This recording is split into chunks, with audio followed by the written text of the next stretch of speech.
El doctor Jesús Boada es toxicólogo clínico y está en la línea telefónica para conversar con nosotros respecto de las incidencias de todas estas muertes y además de cómo podríamos quizás prevenir que uno de nuestros familiares no sea víctima de un alcohol adulterado. Doctor, buenas tardes. Hola, buenas tardes, ¿qué tal? ¿Cómo está? Y un saludo a la audiencia. Gracias. Doctor, habíamos hablado antes sobre lo rápido que estaban aumentando las muertes por el alcohol adulterado en República Dominicana y en aquel momento no llegábamos a 100. Ahora pasamos los 155. Parecería que muchas más personas consumieron después de ese momento porque usted es el experto y nos dirá, pero ¿no será que duraron 3 semanas con los síntomas y se murieron después? Okay. Sí, de verdad que ha sido muy alarmante cómo ha venido el aumento de todas esas muertes, ¿no? Y bueno, sí, efectivamente, lo que todo apunta a que el consumo ha seguido, o sea, la gente ha seguido consumiendo las bebidas a pesar de que es conocido a través de los medios y a través de todo lo que es la prensa y las redes sociales, pues de que están ocurriendo todas estas muertes. Yo creo que eso es el punto más alarmante, que lamentablemente la población no está tomando conciencia de la gravedad del asunto. Hay manera de saber, doctor, a menos que la persona se muera, se intoxique, que termine interno, tenga este tipo de consecuencias, cuando el alcohol es adulterado, porque no tiene una explicación que después de tener decenas y decenas de muertos por ingesta de alcohol o alcohol adulterado, la gente se siga muriendo, porque si se sabe y hay una alerta de que hay tal vez una producción que es tóxica, porque la gente lo sigue consumiendo. Mira, ahí hay varios factores, ¿no? En primer lugar, el precio de este tipo de bebidas que se están expendiendo libremente, tengo entendido que es muy, muy, muy barato. Entonces, eso en parte también hace que la gente vaya y las consuma. En segundo lugar, pues recuerden que tenemos una situación de aislamiento, de cuarentena, en la que la gente está en su casa, no está yendo a trabajar o está yendo muy poco a trabajar.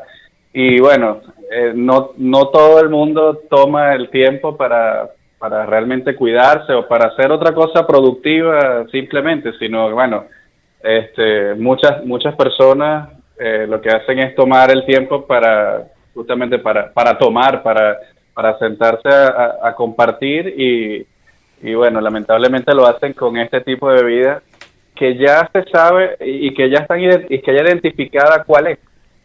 O sea, no se está inventando, creo que no se está inventando nada nuevo. Doc- Ya la gente sabe cuál es la bebida y se sigue consumiendo. Eso es lo Doctor, lamentable. Y bueno, el, dígame. el Dígame. ministro de Obras Públicas decía que él no sabe cómo llegan vivos al hospital. O sea, parece que es demasiado letal. ¿Hay algo que se pueda hacer con ese individuo que ya se ve que está intoxicado, que pueda evitarle la muerte? Mira, Desde la ahí casa, digo.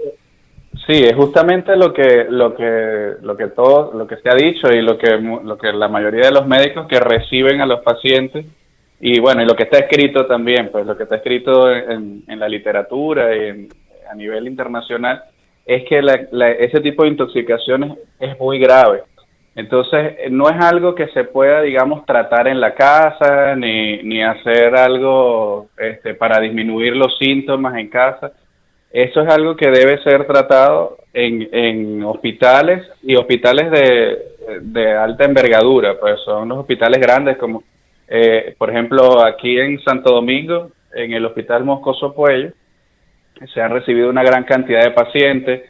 El personal que está allí, bueno, se ha tenido que capacitar en las últimas semanas para poder hacer frente a todos estos casos y también tengo entendido que han tenido apoyo en cuanto a la realización de los exámenes específicos para determinar la presencia del metanol, que es lo que está contaminando a las bebidas. Entonces, realmente, ¿cuál es la medida preventiva? No consuman clerén. Eso es, o sea, pienso que la función de ustedes como medios de comunicación y todos los demás medios de comunicación, así como lo están haciendo ustedes hoy y lo hemos hecho en otras ocasiones, es una labor de concientización. Insistir. Es lamentable que o sea, en medio de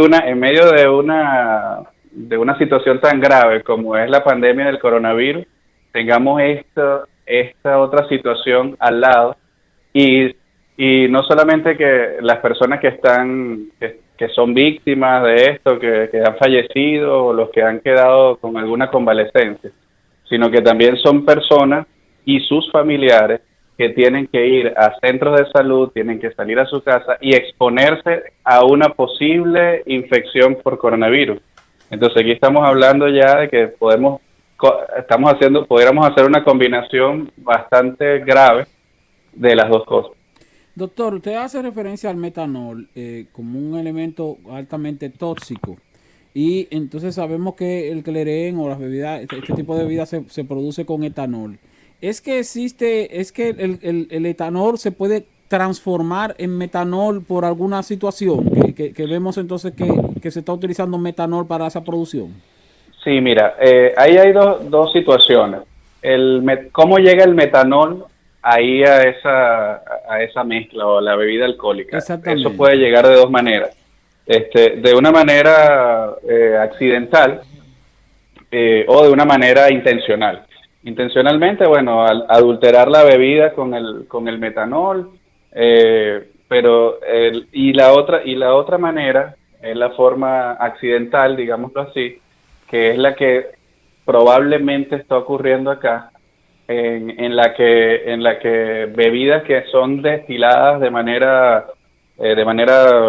no industrializada, pues, sino de una manera improvisada, en ese proceso de destilación se pueden producir contaminación por metanol. El metanol es un alcohol que proviene de residuos de madera. Entonces, si esa bebida es almacenada en recipientes de madera para mejorar su sabor, en fin, y esos recipientes y ese proceso de almacenamiento no tiene unos buenos estándares de calidad, eso se puede contaminar. A veces no se utiliza, digamos, el almacenamiento en esos recipientes, sino que se le agregan astillas de madera, pedazos de madera a la bebida obviamente también para mejorar su sabor, para producir otros sabores. Y allí en ese momento también, como le digo, si ese proceso no se lleva de la manera adecuada, entonces es donde se puede contaminar. Puede ser, si fue accidental o si fue intencional, bueno, ya eso es algo que quizás las autoridades deben ir investigando con más profundidad. Se puede dar el caso de que esta bebida mezclada con el plástico pueda tener alguna reacción química que también esté afectando. Y digo porque vimos el plástico, usted dice que en el momento de envasarlo. Bueno, sí, si puede producir alguna reacción química al mezclarlo con el plástico. Bueno, sí, eso, o sea, al tener el metanol puede de repente provocar algunas reacciones en el plástico que también desprenda alguna otra sustancia tóxica, pero pienso que el principal problema aquí es el metanol. Pero el metanol, porque es lo que de hecho se está determinando en los exámenes de sangre y los síntomas son síntomas típicos de la intoxicación por metanol, como la hemos visto en otras oportunidades aquí en el país y en otros países, y es los síntomas típicos que se describen también en la teoría. Doctor, pero el metanol en madera, ¿cuáles maderas pueden provocar contaminación por metanol? Mira, es que realmente el metanol es un alcohol o sea, que se produce mediante reacciones químicas de la madera. No hay, digamos que una madera específica que produzca metanol o no. Yo se lo digo, Eso no, realmente es derivado de esas reacciones químicas con la madera. ya, yo se lo digo, Diferentes tipos de madera se utilizan para darles distintos sabores a la bebida, pero realmente no hay una preferencia como se tal. lo digo porque nosotros tenemos una bebida muy tradicional que le dicen Mama Juana, que Sí, es sí. mezclar el ron, utilizar ron y entonces entrarle unas raíces Una raíz. unas cestillas de madera Ujú.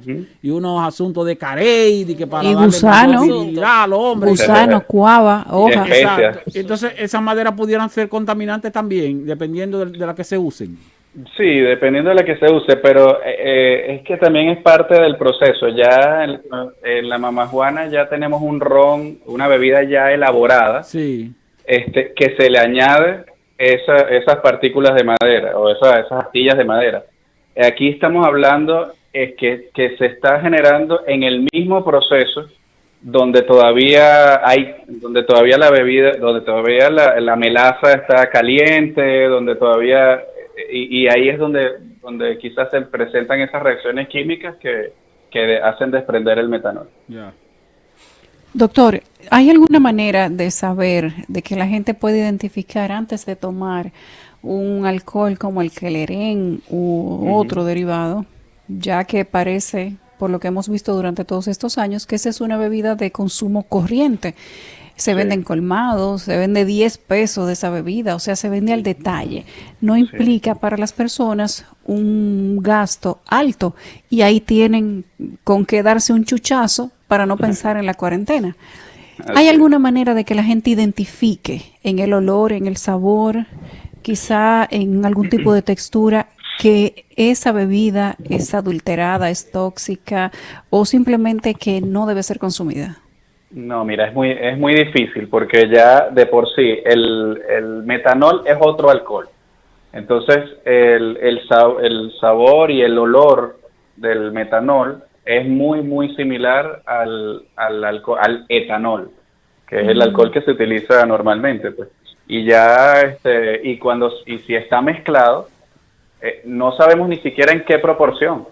Ese es el detalle, que no sabemos ni siquiera si es poco, si es mucho, este, y eso es ahí es donde tenemos la complicación.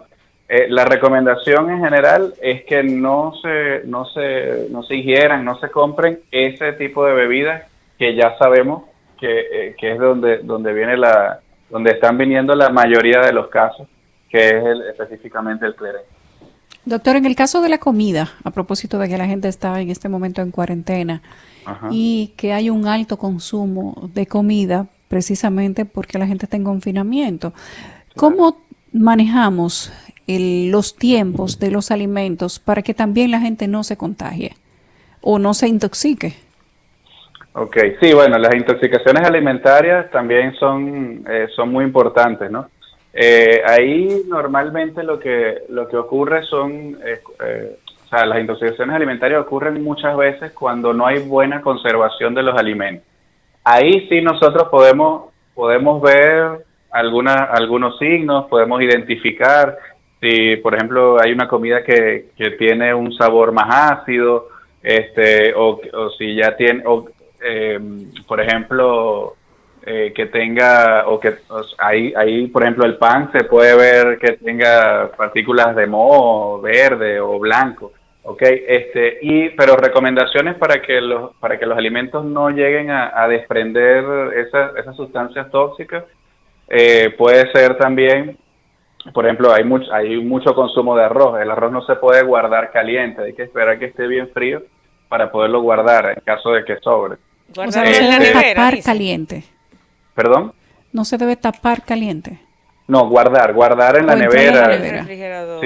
ya después que está, Buen dato. que sobró, no guardarlo inmediatamente, sino esperar que se enfríe bien y guardarlo. Tampoco lo vamos a dejar toda la noche afuera, porque entonces también empieza el proceso de descomposición. y a veces no se identifica, ¿no? Y así la mayoría de las comidas tienen esa particularidad. No se deben guardar de una vez, no se deben poner a enfriar de una vez, sino que esperar que se repose, que se mantenga a temperatura ambiente y luego es que se pueden guardar en la nevera. Doctor, a propósito de comidas hechas o cocidas, el pollo dicen que tiene un tiempo muy corto de comenzar a descomponerse, pero el arroz en su mayoría uno se imagina que no. Entonces, ¿cuál sería la diferencia? ¿Cuánto tiempo tarda uno y otro? Mira, ya, ahí, eso sí, eso no te puedo responder porque hay mucha variedad en cuanto a las técnicas de cocción y a lo fresco que puedan estar los ingredientes también. Si es, por ejemplo, no es igual si es un pollo que ya tenía mucho tiempo guardado, mucho tiempo almacenado, o en condiciones de refrigeración que no eran las ideales, pues eso también va a contribuir a que ocurran primero cambios en el sabor, cambios en la textura y también a que se pueda descomponer más rápido, aunque ya esté cocido. Entonces ya eso sí es muy variable. A propósito de la refrigeración de la comida, doctor, ahora que estamos en cuarentena, que la gente compra por mucha cantidad, ¿por cuánto tiempo se pueden tener las carnes y productos frescos de tipo animal congelados en un freezer para entonces luego sacarlo, descongelarlo y consumirlo? Mira, las carnes tienen la particularidad de que se pueden conservar por muchos días, hasta por semana. Ok, lo único que puede cambiar son las propiedades del sabor y eso, pero si están bien congeladas, si no están en un proceso de congelación, descongelación, ellas pueden durar varias semanas. Lo único sí es que al momento de cocinarla es probable que no tenga el sabor que nosotros estemos acostumbrados o que nos guste, ¿no? Porque va como perdiendo esas propiedades, se va llenando también de las fibras de la carne, se van llenando como de agua y entonces como que no toma un buen sabor al momento de preparar. Después Pero sabe a eso no paja. quiere decir que esté dañado. ¿Y los lácteos? Los lácteos sí hay que tener mucho cuidado. En los lácteos tenemos la ventaja de que tenemos las fechas de vencimiento en los empaques. Entonces es muy importante con los lácteos, con los jugos, con todo lo que venga así preempacado, es muy importante al momento de comprarlos veamos la fecha de vencimiento. Puede ser que si estábamos acostumbrados a comprar, por ejemplo, un yogur de 1 litro, ahora compremos el yogur de 1 galón o de medio galón, pero sí hay que tener en cuenta de cuál es la fecha de vencimiento, porque está bien, nos va a durar más, pero probablemente en ese tiempo que lo vamos a estar usando pueda ser que se vea. Doctor, ¿y no es más recomendable comprar varios de los pequeños? Y lo digo porque hasta el de 1 litro a veces se descompone en corto tiempo después que se comienza a usar. Sí, de todas maneras, independientemente de eso, se puede dañar incluso cerrados. O sea, incluso cerrados puede pasar, si pasa la fecha de vencimiento, ya no es recomendable tomarlo. Entonces la idea es si vamos a hacer eso, si vamos a comprar para almacenar, preferir estar muy pendientes de verificar la fecha de vencimiento y que no se nos vaya a pasar. ¿Y las latas, doctor? La gente que consume muchos productos en latas, muchas veces cuando ya nosotros los adquirimos en los supermercados o en los almacenes, ya tiene tiempo almacenado. Y los almacenes te ponen en descuento los productos de lata o los abarrotes cuando a veces están próximos a la fecha de vencimiento. Sí, bueno, ya ahí nosotros como consumidores tenemos que tener la habilidad para fijarnos en eso. En los latinos tenemos ese problema, no nos gusta mucho leer las etiquetas y ahí es donde nos agarra. Pero sí, bueno, eso eso es un proceso de educación también de poder de saber y saber que tenemos que leer bien las etiquetas y aunque esté en oferta y aunque la oferta esté muy buena, tenemos que ver la etiqueta. A lo mejor se vence la semana que viene o tiene fecha de vencimiento dentro de 15 días. Bueno, ya yo sé que tengo que comérmelo de una vez. No voy a comprar 10 latas porque a lo mejor me voy a comer una y las otras 9 sí se me van a vencer. Entonces hay tiene que tener algún también tipo de cierta viveza, ¿no? Para comprar. y tiene efecto, doctor, similar en el cuerpo cuando se consume 1, 2, 3, una semana antes del vencimiento? ¿Hay diferencia de horas entre que un producto se venza mañana y se consuma hoy, que se venza mañana y se consuma mañana mismo o pasado mañana? Sí, usualmente las fechas de vencimiento son una referencia, ¿no? Eso debe tener también un cierto periodo de seguridad, ¿ok? Pero la idea es tratar de consumirlo siempre antes de la fecha que está marcada, aunque uno sepa que igual eso puede ser que hay un rango de seguridad después de la fecha de vencimiento. La idea es siempre tratar de consumirlo, por lo menos, o sea, de comprarlos por lo menos que falte un mes o 2 meses. Los enlatados sabemos que tienen unas fechas de vencimiento muy largas, de un año, de 2 años. Entonces siempre es bueno tratar de tenerlos de manera de que se puedan consumir por lo menos 3, 4 semanas antes de que se vendan, Doctor, por si acaso. no tenemos registros de personas con intoxicaciones alimenticias, como en Semana Santa, por ejemplo, que las autoridades llevan un registro y en los boletines te van diciendo cuántas personas se encuentran intoxicadas por alimentos.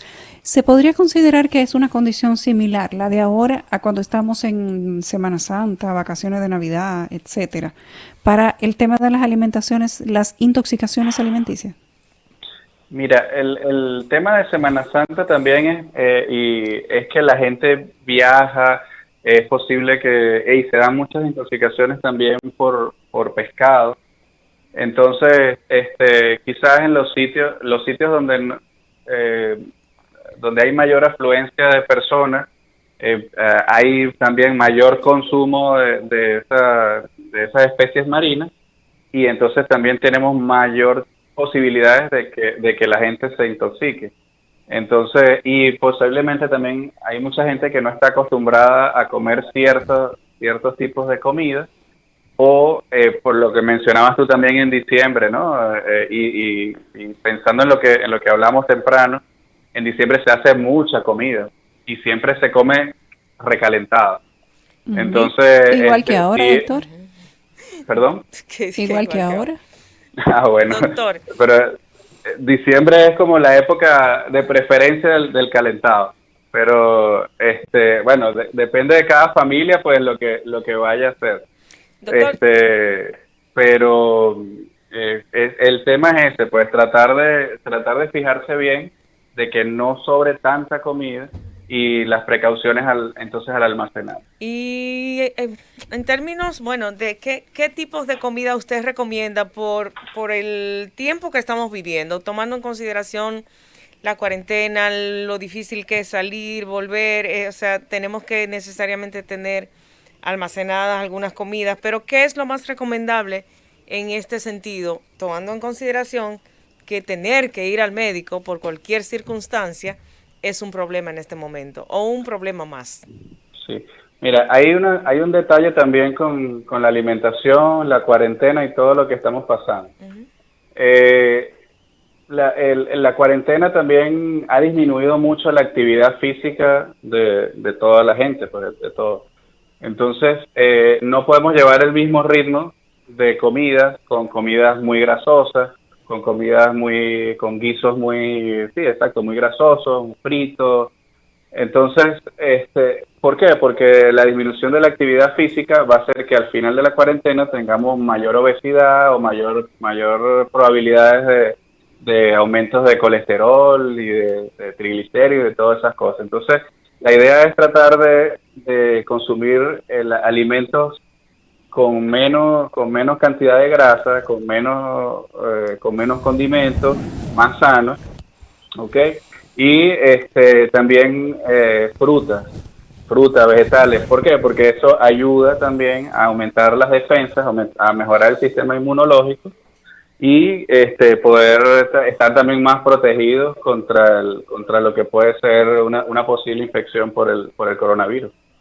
Doctor, muchas gracias por haber compartido con nosotros a propósito de que Gracias por la es invitación. fin de semana largo, cuarentena, toque de queda y todo se junta como en una Así bomba es. perfecta para que la gente tenga que cuidarse.